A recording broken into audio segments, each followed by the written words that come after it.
Je vous retrouve pour cette session consacrée à l'accueil et l'intégration des alternants dans votre entreprise.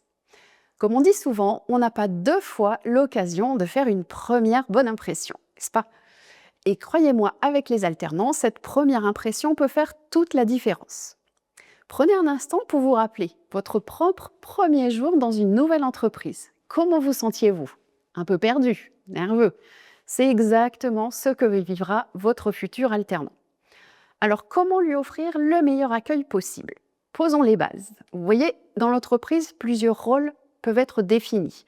Le responsable hiérarchique, qui gère la partie administrative du contrat. Le tuteur coordinateur, qui établit le programme des missions et veille à la cohérence avec la formation. Et le tuteur opérationnel, qui lui accompagne l'alternant au quotidien.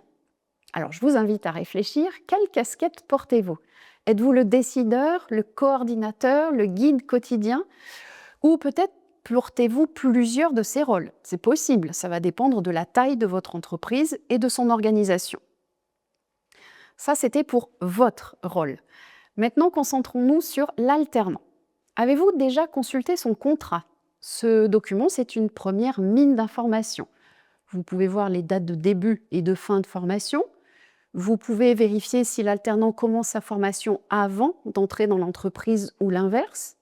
Est-ce qu'il est majeur? Parce qu'attention, s'il est mineur, les horaires seront adaptés.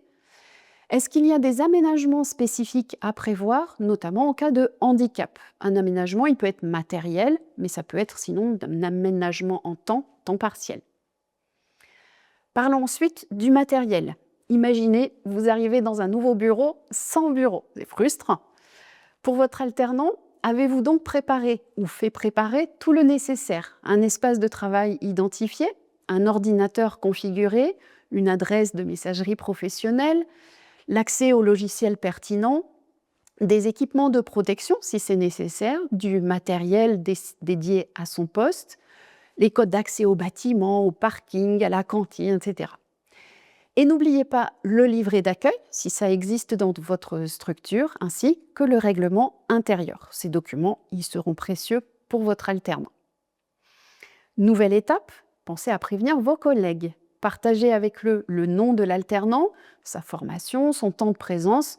Un simple mail peut suffire, mais l'impact sera considérable sur son sentiment d'intégration. Et votre alternant, justement, s'il ne l'a pas fait, est-ce que vous l'avez contacté pour lui confirmer l'heure, le lieu de rendez-vous? Pareil, un simple appel, un mail peut dissiper des inquiétudes. Profitez-en pour lui préciser s'il doit apporter des documents particuliers. Enfin, pour accompagner efficacement votre alternant, vous devez comprendre sa formation. Donc, dans cette idée-là, est-ce que vous avez récupéré le calendrier d'alternance pour connaître son rythme de présence?